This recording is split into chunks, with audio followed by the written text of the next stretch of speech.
Hello students, ഇന്നത്തെ വീഡിയോയിൽ നമുക്ക് ഫ്ലൂയിഡിൻ്റെ പ്രഷർ മെഷർ ചെയ്യാനുള്ള ഒരു 2-3 സെൻസേഴ്സിനെ കൂടെ നമുക്ക് നോക്കാം.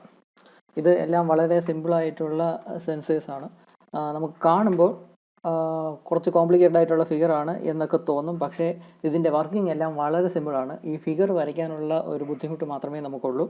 അതിൻ്റെ വർക്കിംഗ് വളരെ ഒരു 4-5 സെൻറ്റൻസിൽ നിങ്ങൾക്ക് വളരെ സിമ്പിളായിട്ട് എഴുതി കാണിക്കാവുന്ന കാര്യങ്ങളാണ്. അപ്പോൾ ഇതാണ് ഫ്ലൂയിഡ് പ്രഷർ മെഷർ ചെയ്യാനുള്ള ഒരു 2-3 സെൻസേഴ്സും കൂടിയാണ് നമ്മൾ ഇന്നത്തെ ഈ വീഡിയോയിൽ ഡിസ്കസ് ചെയ്യുന്നത്. ആദ്യമായിട്ട് കപ്പാസിറ്റീവ് ടൈപ്പ് പ്രഷർ സെൻസർ എന്ന് പറയുന്ന ടൈപ്പ്, അതായത് കപ്പാസിറ്റൻസ് ആണ് അതിൻ്റെ വർക്കിംഗ് പ്രിൻസിപ്പിളായിട്ട് യൂസ് ചെയ്യുന്നത്. നമ്മൾ മുമ്പത്തെ ഒരു വീഡിയോയിൽ ഇങ്ങനെ ഒരു കപ്പാസിറ്റി സെൻസർ എന്ന് പറയുന്ന ടൈപ്പ് ഓഫ് സെൻസറിനെ പറ്റി നമ്മൾ ഡിസ്കസ് ചെയ്തായിരുന്നു. ഇതിലെങ്ങനെയെന്ന് പറഞ്ഞാൽ 2 പ്ലേറ്റ് കാണും. ആ പ്ലേറ്റ് തമ്മിൽ ഒരു കപ്പാസിറ്റൻസ് ഉണ്ടായിരിക്കും. ആ പ്ലേറ്റിൻ്റെ ഗ്യാപ്പ് ചേഞ്ച് ചെയ്യുമ്പോഴോ അല്ലെങ്കിൽ ആ ഓവർലാപ്പ് ചെയ്തിരിക്കുന്ന ആ ഏരിയ ചേഞ്ച് ചെയ്യുമ്പോഴോ ഒക്കെ ആയിരിക്കും അതിലുള്ള കപ്പാസിറ്റൻസിന് ഒരു വേരിയേഷൻ ഉണ്ടാകുന്നതും. ഈ വേരിയേഷൻ ഇൻ കപ്പാസിറ്റൻസ് മെഷർ ചെയ്തെടുക്കുകയാണെങ്കിൽ അതിനെ ബേസ് ചെയ്ത് ഈ പ്ലേറ്റ് എത്രത്തോളം മൂവ് ചെയ്തു എന്നൊക്കെ നമുക്ക് മനസ്സിലാക്കി എടുക്കാനൊക്കെ അതിനെ ബേസ് ചെയ്ത് എന്താണോ സെൻസ് ചെയ്യേണ്ടത് അതിൻ്റെ ക്വാണ്ടിറ്റി എത്രയാണെന്ന് നമുക്ക് കാൽക്കുലേറ്റ് ചെയ്തെടുക്കാനായിട്ട് സാധിക്കും. അപ്പോൾ അതായിരുന്നു കപ്പാസിറ്റി സെൻസർ എന്ന് പറയുന്ന ഈ ഒരു സെൻസറിൻ്റെ വർക്കിംഗ് എന്ന് പറഞ്ഞാൽ. ഇതേ വർക്കിംഗ് പ്രിൻസിപ്പിൾ ബേസ് ചെയ്ത് തന്നെയാണ് ഈ ഒരു കപ്പാസിറ്റി ടൈപ്പ് പ്രഷർ സെൻസർ ഉണ്ടാക്കിയിരിക്കുന്നത്. ആ വർക്കിംഗ് പ്രിൻസിപ്പിൾ എല്ലാം സെയിം തന്നെയാണ്. ഇതെന്ന് പറയുന്നത് ഒരു പൈപ്പാണ്. ആ പൈപ്പിലൂടെയായിരിക്കും ആ ഫ്ലൂയിഡ് പോകുന്നത്. വളരെ ഹൈ പ്രഷർ ഫ്ലൂയിഡ് ഈ പൈപ്പിലൂടെയായിരിക്കും പോകുന്നത്. ഈ പൈപ്പിൻ്റെ ഒരു പർട്ടിക്കുലർ സെക്ഷനിൽ ഇങ്ങനെ ഒരു ഓപ്പണിംഗ് കാണും. ഒരു ക്രോസ് ജോയിൻ്റ് എന്നോ ക്രോസ് ഓപ്പണിംഗ് എന്നോ പറയാൻ കഴിയുന്ന ഒരു ഓപ്പണിംഗ് ഉണ്ടായിരിക്കും. അത് 2 സൈഡിലും, ഒരു പൈപ്പിൻ്റെ 2 സൈഡിലും ഇങ്ങനെ ഒരു ഓപ്പണിംഗ് കാണും. ഒരു ക്രോസ് ജോയിൻ്റ് വരുന്നത് പോലെ 2 ഓപ്പണിംഗ് ഉണ്ടാവും. പക്ഷേ ആ ഓപ്പണിങ്ങും കൂടെ ഫ്ലൂയിഡ് പുറത്തോട്ട് പോകത്തില്ല. ആക്ച്വലി ആ ഓപ്പണിങ്ങിൽ തന്നെ 2 പ്ലേറ്റ് വെച്ച് അതിനെ ക്ലോസ് ചെയ്തിട്ടുണ്ട്. 2 ഫ്ലെക്സിബിൾ പ്ലേറ്റ് ഉപയോഗിച്ച് ആ ഓപ്പണിങ്ങിൽ വെച്ചിട്ടുണ്ട്. അത് കാരണം ഈ ഫ്ലൂയിഡ് ഇതുവഴി അങ്ങ് പുറത്തോട്ട് പോകത്തില്ല. അപ്പോൾ ഈ സംഭവം എന്തെന്ന് വെച്ചാൽ ഈ പൈപ്പിൻ്റെ അകത്തുകൂടെ ഫ്ലൂയിഡ് മൂവ് ചെയ്തുകൊണ്ടിരിക്കുകയായിരിക്കും, ഫ്ലോ ചെയ്തുകൊണ്ടിരിക്കുകയായിരിക്കും. അപ്പം ഇതിൻ്റെ പ്രഷർ കാരണം ഇവിടുത്തെ ഈ ഫ്ലെക്സിബിൾ പ്ലേറ്റ് ഒന്ന് ബൾജാവും. പ്രഷർ വളരെ കുറവാണെങ്കിൽ, ഈ പ്ലേറ്റ് വളരെ സ്ട്രെയിറ്റ് ആയിട്ട് തന്നെ ഇരിക്കും, ഫ്ലാറ്റ് ആയിട്ട് തന്നെ ഇരിക്കും. പക്ഷേ ഈ ഫ്ലൂയിഡിൻ്റെ പ്രഷർ കൂടുന്നതനുസരിച്ച് ഫ്ലെക്സിബിൾ പ്ലേറ്റ് ആയതുകൊണ്ട് അത് പുറത്തേക്ക് ബൾജ് ആയിക്കൊണ്ടിരിക്കും. 2 സൈഡിലും പുറത്തേക്ക് ബൾജ് ആയിക്കൊണ്ടിരിക്കും. അപ്പോൾ സത്യം പറഞ്ഞാൽ ബൾജ് ആവുന്നതനുസരിച്ച് പ്ലേറ്റ് ചിലപ്പോൾ ഒന്ന് മുകളിലോട്ട് മൂവ് ചെയ്യുകയും ചെയ്യും, അതായത് പുറത്തോട്ടൊന്ന് മൂവ് ചെയ്തെന്നിരിക്കും. അപ്പോൾ ഇത് കാരണം ഈ ബൾജിങ്ങും ഈ ഒരു മൂവ്മെൻറ്റും കാരണം ഈ 2 പ്ലേറ്റിൻ്റെ ഇടയിലുള്ള ഗ്യാപ്പ് ഇൻക്രീസ് ചെയ്യുകയാണല്ലോ. അപ്പോൾ ഗ്യാപ്പ് ഇൻക്രീസ് ചെയ്യുന്നതനുസരിച്ച് അവിടുത്തെ കപ്പാസിറ്റൻസും ചേഞ്ച് ആയിക്കൊണ്ടിരിക്കുകയാണ്. അപ്പോൾ ഇങ്ങനെ എത്രത്തോളം ബൾജ് ആവുന്നോ അത്രത്തോളം കൂടുതൽ കപ്പാസിറ്റൻസിൻ്റെ വേരിയേഷൻ ഉണ്ടായിക്കൊണ്ടിരിക്കും, ചേഞ്ച് ഇൻ കപ്പാസിറ്റൻസ് ഉണ്ടായിക്കൊണ്ടിരിക്കും. അപ്പോൾ ഈ ചേഞ്ച് ഇൻ കപ്പാസിറ്റൻസ് മെഷർ ചെയ്തെടുക്കുകയാണെങ്കിൽ അതിനെ ബേസ് ചെയ്ത് ഈ പ്ലേറ്റിനുള്ള ഡിഫ്ലക്ഷൻ എത്രയാണ്, അതായത് ഡിസ്റ്റോർഷൻ എത്രയാണ് നമുക്ക് കാൽക്കുലേറ്റ് ചെയ്തെടുക്കാനൊക്കെ. അതിനെ ബേസ് ചെയ്ത് ഇതിൻ്റെ അകത്തുള്ള ഫ്ലൂയിഡിൻ്റെ പ്രഷർ നമുക്ക് കാൽക്കുലേറ്റ് ചെയ്തെടുക്കാനൊക്കെ. ഫ്ലൂയിഡിൻ്റെ പ്രഷർ കൂടുന്തോറും ഇത് പുറത്തേക്ക് ബൾജ് ചെയ്യുന്നത് കൂടിക്കൊണ്ടിരിക്കും. അപ്പോൾ അങ്ങനെ ബൾജിങ് കൂടുകയാണെങ്കിൽ അതിനനുസരിച്ച് കൂടുതൽ കപ്പാസിറ്റൻസിൻ്റെ വേരിയേഷൻ ഉണ്ടാവുകയും ചെയ്യും. അപ്പോൾ അതിനെ ബേസ് ചെയ്ത് ഫ്ലൂയിഡിൻ്റെ പ്രഷർ എത്രയാണെന്ന് നമുക്ക് ഈസി ആയിട്ട് കാൽക്കുലേറ്റ് ചെയ്തെടുക്കാനായിട്ട് സാധിക്കും. അപ്പോൾ ഇതാണ് കപ്പാസിറ്റീവ് ടൈപ്പ് പ്രഷർ സെൻസർ എന്ന് പറയുന്ന എക്യുപ്മെൻ്റ്, ഡിവൈസ് എന്ന് പറയുന്നത്. അപ്പോൾ കപ്പാസിറ്റൻസ് ആണ് ഇതിൻ്റെ വർക്കിംഗ് പ്രിൻസിപ്പിൾ ആയിട്ട് ഉപയോഗിക്കുന്നത്. എക്സാമിന് fluid capacity type pressure sensor എന്ന എക്സാമിന് ചോദിക്കുകയാണെങ്കിൽ ഈ ഒരു ഫിഗർ സിമ്പിളായിട്ട് വരയ്ക്കുക. ഒരു 4-5 സെൻറ്റൻസിൽ ഇതിൻ്റെ വർക്കിംഗ് എക്സ്പ്ലെയിൻ ചെയ്യുക. 10 മാർക്സിന് ചോദിക്കാൻ തന്നെ ഇല്ല ഈ ഒരു സംഭവം. അപ്പോൾ ഇതാണ് കപ്പാസിറ്റീവ് ടൈപ്പ് പ്രഷർ സെൻസർ എന്ന് പറയുന്ന എക്യുപ്മെൻറ്റ്. അടുത്തത് കാർബൺ പൈൽ പ്രഷർ സെൻസർ എന്ന് പറയുന്ന എക്യുപ്മെൻറ്റ്. ഇതും ഫ്ലൂയിഡ് പ്രഷർ മെഷർ ചെയ്യാൻ വേണ്ടി തന്നെയാണ്. ഫ്ലൂയിഡ് പ്രഷർ തന്നെ ആവണമെന്നില്ല, ബാക്കിയുള്ള ലോഡ് ഒക്കെ മെഷർ ചെയ്യാനായിട്ട് ഇത് സാധാരണ ഉപയോഗിക്കാനൊക്കെ. നമ്മളിവിടെ പഠിക്കുന്നത് ഫ്ലൂയിഡ് പ്രഷർ ചെയ്യുന്ന ആ സെൻസേഴ്സിൻ്റെ അകത്താണ് നമ്മൾ ഈ കാർബൺ പൈൽ പ്രഷർ സെൻസറും കൂടെ പഠിക്കുന്നത്. ഇതാണ് ആ എക്യുപ്മെൻ്റ് എന്ന് പറയുന്നത്. ഇതിൻ്റെ വർക്കിംഗ് എല്ലാം വളരെ സിമ്പിളാണ്. ഞാനിത് പറഞ്ഞു തുടങ്ങുമ്പോഴേ നിങ്ങൾക്ക് ഇതിൻ്റെ വർക്കിംഗ് ഏകദേശം മനസ്സിലാവും. സംഭവം എന്താണെന്ന് വെച്ചാൽ ഇതൊരു ഹോളോ സിലിണ്ടറാണ്. ആ സിലിണ്ടറിൻ്റെ അകത്ത് കാർബൺ പാർട്ടിക്കിൾസ്, അതായത് ചെറിയ കാർബൺ പൈൽസ് അല്ലെങ്കിൽ കാർബൺ പാർട്ടിക്കിൾസ് അല്ലെങ്കിൽ ചെറിയതായിട്ട് കട്ട് ചെയ്ത പ്ലേറ്റ്സ്, കാർബണിൻ്റെ പ്ലേറ്റ്സ് ഇതിൻ്റെ അകത്ത് ഫില്ല് ചെയ്തിരിക്കും. ഈ സിലിണ്ടറിൻ്റെ അകത്ത് ഫില്ല് ചെയ്തിരിക്കും. ഈ സിലിണ്ടറിൻ്റെ അകത്ത് ഫില്ല് ചെയ്തിരിക്കുന്ന ഈ കാർബൺ പാർട്ടിക്കിൾസിനെ ഈ ഒരു പിസ്റ്റൺ ഉപയോഗിച്ച് കംപ്രസ് ചെയ്യാനായിട്ട് സാധിക്കും. അപ്പോൾ അതിനിവിടെ ഈ പിസ്റ്റൺ കൂടെ കൊടുത്തിട്ടുണ്ട്. ഇവിടെ ക്ലോസ്ഡ് ആണ്, ഈ ഒരു ഭാഗം ക്ലോസ്ഡ് ആണ്. ഇവിടെ മാത്രമാണ് ഉള്ളത്. ഇവിടെ പിസ്റ്റൺ ഉപയോഗിച്ച് കംപ്രസ് ചെയ്യാനായിട്ട് സാധിക്കും. ഈ പിസ്റ്റൻ്റെ മൂവ്മെൻറ്റ് എങ്ങനെയെന്ന് പറഞ്ഞാൽ നമ്മുടെ ഏത് ഫ്ലൂയിഡിൻ്റെ പ്രഷറാണോ മെഷർ ചെയ്യേണ്ടത് ആ പ്രഷറിനനുസരിച്ചായിരിക്കും ഈ പിസ്റ്റൺ താഴോട്ട് മൂവ് ചെയ്യുന്നത്. പ്രഷർ കൂടുതലാണെങ്കിൽ കൂടുതൽ ലെങ്ത് ഇവിടെ പിസ്റ്റൺ താഴേക്ക് മൂവ് ചെയ്യും, അതായത് കൂടുതൽ ഡിസ്പ്ലേസ്മെൻറ്റ് ഈ പിസ്റ്റൺ ഉണ്ടാകും. വളരെ ചെറിയ പ്രഷറാണെങ്കിൽ കുറച്ച് ഡിസ്പ്ലേസ്മെൻറ്റ് ഈ പിസ്റ്റൺ ഉണ്ടാവുകയുള്ളൂ. അപ്പോൾ ഈ പിസ്റ്റൺ താഴോട്ട് മൂവ് ചെയ്യുന്നതനുസരിച്ച് ഈ കാർബൺ പാർട്ടിക്കിൾസിൻ്റെ ഈ ഒരു വോളിയം ചേഞ്ച് ആവുകയാണ്, അതായത് കൂടുതൽ കംപ്രസ്ഡ് ആവുകയാണ്, ആ വോളിയം ചേഞ്ച് ആവുകയാണ്. ഈ കാർബൺ പൈൽസിൻ്റെ ആ ലെങ്ത് കുറഞ്ഞു വരികയാണല്ലോ, പിസ്റ്റൺ താഴോട്ട് മൂവ് ചെയ്യുമ്പോൾ ഈ കാർബൺ പൈൽസിൻ്റെ ഇങ്ങനെ ഫില്ല് ചെയ്തിരിക്കുന്നതിന് ലെങ്ത് കുറഞ്ഞു വരികയാണ്. സംഭവം എന്തെന്ന് വെച്ചാൽ ഇവിടെ ഒരു കണക്ഷൻ കൊടുത്തിട്ടുണ്ട്, ഇവിടെ ഒരു കണക്ഷൻ്റെ എൻഡ് ഇവിടെയും കൊടുത്തിട്ടുണ്ട്, അതുപോലെ തന്നെ അതിൻ്റെ അപ്പുറത്തെ എൻഡ് ഈ പിസ്റ്റൻ്റെ ഈ പോർഷനിൽ കൊടുത്തിട്ടുണ്ട്. ഇതിൻ്റെ അകത്തു കൂടെ കറണ്ട് പാസ് ചെയ്യുമ്പം ആക്ച്വലി ഈ വയറിൽ കൂടെ കയറി ഈ കാർബൺ പാർട്ടിക്കിൾസിലെ കൂടെ കയറിയാണ് ഈ കണക്ഷൻ ഇപ്പുറത്തെത്തി ആ കണക്ഷൻ കംപ്ലീറ്റ് ആവുന്നത്. അതായത് ഈ കാണുന്ന കാർബൺ പാർട്ടിക്കിൾസും അതിൻ്റെ ഒരു കണ്ടക്ടറായിട്ട് തന്നെയായിരിക്കും ആക്ട് ചെയ്യുന്നത്. പക്ഷേ ഇവിടെ സംഭവം എന്തെന്ന് വെച്ചാൽ ഈ പിസ്റ്റൺ താഴോട്ട് മൂവ് ചെയ്യുന്നതനുസരിച്ച് ഇത് കംപ്രസ്ഡ് ആവും. ഇത് കംപ്രസ്ഡ് ആവുന്നതനുസരിച്ച് ഇതൊരു റെസിസ്റ്റൻസ് ആയിട്ട് ആക്ട് ചെയ്യും. അതായത് കംപ്രസ്ഡ് ആവുന്നതനുസരിച്ച് ഇതിലുള്ള റെസിസ്റ്റൻസിനും വേരിയേഷൻ ഉണ്ടാകും. ആ വേരിയേഷനും റെസിസ്റ്റൻസ് നമ്മൾ എന്തെങ്കിലും എക്യുപ്മെൻറ്റ് ഉപയോഗിച്ച് മെഷർ ചെയ്തെടുക്കുകയാണെങ്കിൽ അതിനെ ബേസ് ചെയ്ത് ഈ പിസ്റ്റൺ എത്രത്തോളം താഴോട്ട് മൂവ് ചെയ്തു എന്ന് ഈസിയായിട്ട് കാൽക്കുലേറ്റ് ചെയ്തെടുക്കാൻ സാധിക്കും. അതിനെ ബേസ് ചെയ്ത് ഈ പിസ്റ്റണിൽ വരുന്ന ഫോഴ്സ് അല്ലെങ്കിൽ ഈ പിസ്റ്റണിൽ വരുന്ന പ്രഷർ എത്രയാണെന്നും ഈസിയായിട്ട് നമുക്ക് മെഷർ ചെയ്തെടുക്കാനായിട്ട് സാധിക്കും. അതായത് ഈ ഫ്ലൂയിഡിൻ്റെ പ്രഷർ കാരണം ഈ പിസ്റ്റൺ താഴോട്ട് മൂവ് ചെയ്യുന്നു, അത് കാരണം ഇവിടെ ഉള്ള കണക്ഷൻ്റെ റെസിസ്റ്റൻസ് വേരിയേഷൻ ഉണ്ടാകും.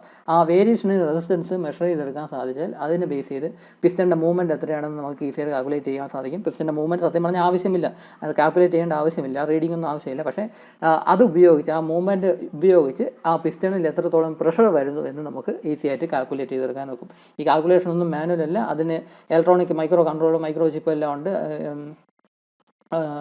CPU ചെറിയ ചിപ്പ് എല്ലാം ഉണ്ട്. അത് ഉപയോഗിച്ച് ഓട്ടോമാറ്റിക്കായിട്ട് അതങ്ങ് കാൽക്കുലേറ്റ് ചെയ്തെടുത്ത് നമുക്ക് റീഡിംഗ് എഴുതി കാണിച്ചോളും. അപ്പോൾ ഇതാണ് കാർബൺ പൈൽ പ്രഷർ സെൻസർ എന്ന് പറയുന്ന സംഭവം. ഇത് നമ്മൾ വിചാരിക്കും ഈ പിസ്റ്റൺ താഴോട്ട് ഒരുപാട് കംപ്രസ് ഒരുപാട് ഫോഴ്സ് വരികയാണെങ്കിൽ, ഒരുപാട് ഫ്ലൂയിഡിൻ്റെ പ്രഷർ ഒരുപാട് വരികയാണെങ്കിൽ പിസ്റ്റൺ ഒരുപാട് അങ്ങ് കംപ്രസ്ഡ് ആകും എന്നൊക്കെ വിചാരിക്കും. അങ്ങനെയൊന്നുമല്ല. നമുക്ക് നേക്കഡ് ഐ കൊണ്ട് തന്നെ കാണാനൊക്കത്തില്ല ഇതിൻ്റെ കംപ്രഷനൊന്നും. വളരെ മൈന്യൂട്ടായിട്ടുള്ള മൂവ്മെൻറ്റ് മാത്രമേ ഈ പിസ്റ്റണ് സംഭവിക്കത്തുള്ളൂ.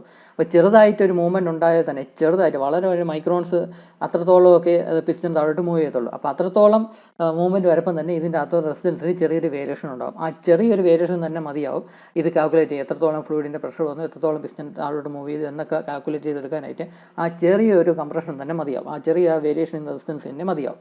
അപ്പോൾ ഇങ്ങനെ കൊടുത്തിട്ടുണ്ട് എങ്കിലും പിസ്റ്റൺ താഴെ വന്ന് ഇങ്ങനെ അറ്റം വരെയൊന്നും വരത്തില്ല. വളരെ ചെറുതായിട്ട് നേക്കഡ് ഐ കൊണ്ടുപോലും കാണാൻ സാധിക്കാത്തത്ര ചെറിയൊരു കംപ്രഷൻ മാത്രമേ ഇവിടെ വരുന്നുള്ളൂ. അപ്പോൾ അത് തന്നെ മതിയാവും റെസിസ്റ്റൻസ് ചേഞ്ച് ആവാനും അതിനെ ബേസ് ചെയ്ത് ഫ്ലൂയിഡിൻ്റെ പ്രഷർ എത്രയാണെന്ന് മെഷർ ചെയ്തെടുക്കാനും. അപ്പോൾ ഇതാണ് കാർബൺ പൈൽ പ്രഷർ സെൻസർ എന്ന് പറയുന്ന ഡിവൈസ്. ഫിഗറാണ് സത്യം പറഞ്ഞാൽ ഇമ്പോർട്ടൻറ്റ്. ഫിഗർ കാര്യമായിട്ട് വരയ്ക്കുക, എന്നിട്ട് എക്സ്പ്ലനേഷൻ ഒരു 3-4 സെൻറ്റൻസിൽ 4-5 സെൻറ്റൻസിൽ നിങ്ങൾക്ക് എഴുതി തീർക്കാനായിട്ട് പറ്റും.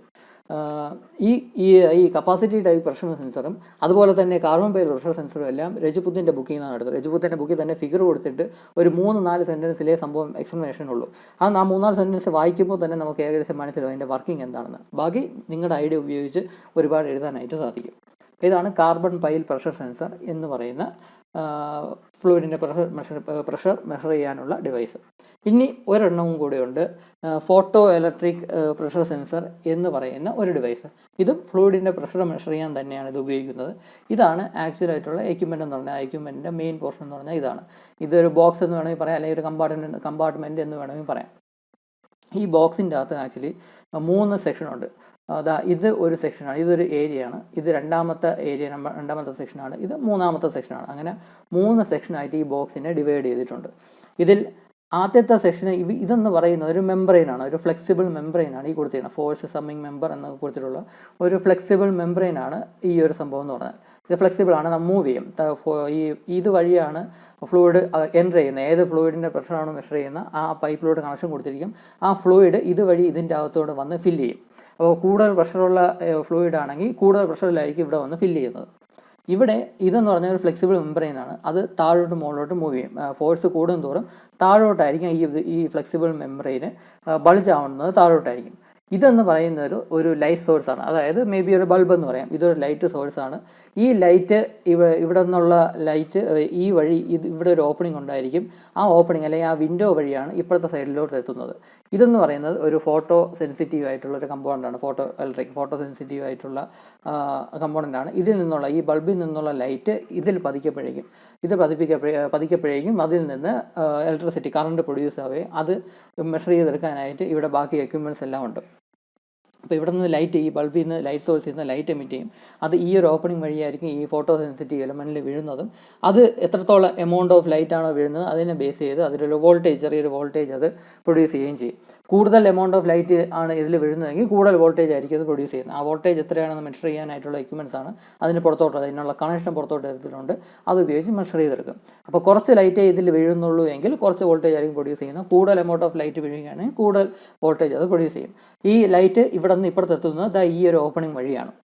സംഭവം എന്താണെന്ന് വെച്ചാൽ ഈ ഫ്ലൂയിഡിൻ്റെ പ്രഷർ, ഫ്ലൂയിഡ് ഇങ്ങോട്ട് അകത്തോട്ട് കയറി അതിൻ്റെ പ്രഷർ കാരണം ഈ ഫ്ലെക്സിബിൾ മെംബ്രെയിൻ താഴോട്ട് ബൾജ് ആവും. ഈ താഴോട്ട് ബൾജ് ആവുന്നതനുസരിച്ച് ഈ ഓപ്പണിംഗ് എന്നുള്ളത് അതിൻ്റെ ആ ഗ്യാപ്പ് കുറഞ്ഞുകൊണ്ടിരിക്കും. ഈ ഒരു വിൻഡോയുടെ ഗ്യാപ്പ് കുറഞ്ഞുകൊണ്ടിരിക്കും. ഫ്ലാറ്റ് പൊസിഷനിലാണെങ്കിൽ ഒരു വിഡ്ത്ത് ഉണ്ടായിരിക്കും. അവിടെ നിന്ന് ഈ ഫ്ലെക്സിബിൾ മെംബ്രെയിൻ താഴോട്ട് ബൾജ് ആവുകയാണെങ്കിൽ ആ ഗ്യാപ്പ് കുറഞ്ഞുകൊണ്ടിരിക്കും. അപ്പം കുറയുന്നതനുസരിച്ച് ഈ ലൈറ്റ് സോഴ്സിൽ നിന്നുള്ള ലൈറ്റിൻ്റെ എമൗണ്ട്, ഇപ്പുറത്തെത്തുന്ന ലൈറ്റിൻ്റെ എമൗണ്ട് കുറവായിരിക്കും. അത് കാരണം ഇതിൽ നിന്ന് പ്രൊഡ്യൂസ് ചെയ്യുന്ന വോൾട്ടേജും കുറവായിരിക്കും. അതായത് സത്യം പറഞ്ഞാൽ ഇവിടെ നിന്നുള്ള വോൾട്ടേജ് എത്രയാണെന്ന് കാൽക്കുലേറ്റ് ചെയ്താൽ അതിനെ ബേസ് ചെയ്ത് ഈ ഫ്ലെക്സിബിൾ മെംബ്രെയിൻ എത്രത്തോളം താഴോട്ട് മൂവ് ചെയ്തു എന്നുള്ള ഈസിയായിട്ട് കാൽക്കുലേറ്റ് ചെയ്യാൻ സാധിക്കും. അതിനെ ബേസ് ചെയ്ത് എത്രത്തോളം താഴോട്ട് മൂവ് ചെയ്തു എന്ന് കണ്ടെത്തിയാൽ അതിനെ ബേസ് ചെയ്ത് ഇതിൻ്റെ അകത്ത് എത്രത്തോളം ഫ്ലൂയിഡിൻ്റെ പ്രഷർ വന്നു എന്നും അത് ഈസിയായിട്ട് കാൽക്കുലേറ്റ് ചെയ്തെടുക്കാനായിട്ട് സാധിക്കും. അപ്പോൾ ഇങ്ങനെയാണ് ഈ ഒരു ഫോട്ടോ ഇലക്ട്രിക് ആ ഒരു പ്രിൻസിപ്പിൾ ഉപയോഗിച്ചുള്ള ഒരു പ്രഷർ സെൻസർ വർക്ക് ചെയ്യുന്നത്. അപ്പോൾ ഇതെന്ന് പറയുന്ന ആ ബോക്സ് എന്ന് പറഞ്ഞാൽ 3 കമ്പാർട്ട്മെൻറ്റായിട്ട് തിരിച്ചിട്ടുണ്ട്. ആദ്യത്തെ കമ്പാർട്ട്മെൻറ്റിലായിരിക്കും ഫ്ലൂയിഡ് എൻ്റർ ചെയ്യുന്നത്. ആ ഫ്ലൂയിഡിൻ്റെ പ്രഷർ കാരണം ഈ ഒരു ഫ്ലെക്സിബിൾ മെംബ്രെയിൻ താഴോട്ട് ബൾജാവും. ഇവിടെ ഒരു ലൈറ്റ് സോഴ്സ് ഉണ്ട്. ഇവിടുത്തെ ഈ കമ്പാർട്ട്മെൻറ്റിൽ ഒരു ലൈറ്റ് സോഴ്സും ഈ ഒരു പോർഷനിലായിട്ട് ഫോട്ടോ സെൻസിറ്റീവ് ആയിട്ടൊരു എലമെൻറ്റ് വെച്ചിട്ടുണ്ട്. ഈ ലൈറ്റ് സോഴ്സിൽ നിന്നുള്ള ലൈറ്റ് ഈ ഒരു ഓപ്പണിംഗ് വഴിയായിരിക്കും ഈ ഇപ്പുറത്ത് എത്തുന്നത്. ഈ ഗ്യാപ്പ് കുറയുന്നതനുസരിച്ച് എമൗണ്ട് ഓഫ് ലൈറ്റ് ഇപ്പുറത്ത് എത്തുന്നത് കുറയുകയും ചെയ്യും. അതിനനുസരിച്ച് ഇതിൽ പ്രൊഡ്യൂസ് ചെയ്യുന്ന വോൾട്ടേജും കുറയുന്നതായിരിക്കും. അപ്പോൾ ആ വോൾട്ടേജ് എത്രയാണെന്ന് മെഷർ ചെയ്തെടുത്ത് അതിനനുസരിച്ച് എത്രത്തോളം ഫ്ലെക്സിബിളായി, മെംബ്രെയിൻ എത്രത്തോളം ഫ്ലെക്സിബിളായി എന്ന് കാൽക്കുലേറ്റ് ചെയ്യാം. അതിനെ ബേസ് ചെയ്ത് ഇതിൻ്റെ അകത്ത് എത്രത്തോളം ഫ്ലൂയിഡിൻ്റെ പ്രഷർ എത്രത്തോളമാണെന്ന് ഈസി ആയിട്ട് മെഷർ ചെയ്തെടുക്കാനായിട്ട് സാധിക്കും. അപ്പോൾ ഇതാണ് ഫോട്ടോ ഇലക്ട്രിക് പ്രഷർ സെൻസർ എന്ന് പറയുന്ന എക്യുപ്മെൻറ്റ്. ഇതും രജപുത്തിൻ്റെ ബുക്കിലാണുള്ളത്. ഫിഗർ വരയ്ക്കുക, എക്സ്പ്ലനേഷൻ ഒരു 5-6 സെൻറ്റൻസിൽ നിങ്ങൾ എഴുതുക, അത്ര മാത്രമേ ഉള്ളൂ. അപ്പോൾ ഇതാണ് ഫ്ലൂയിഡിൻ്റെ പ്രഷർ മെഷർ ചെയ്യാനുള്ള ഒരു 3 സെൻസേഴ്സും കൂടെ. അപ്പോൾ ഇത്രയാണ് ഇന്നത്തെ വീഡിയോയിലുള്ളത്. Thank you.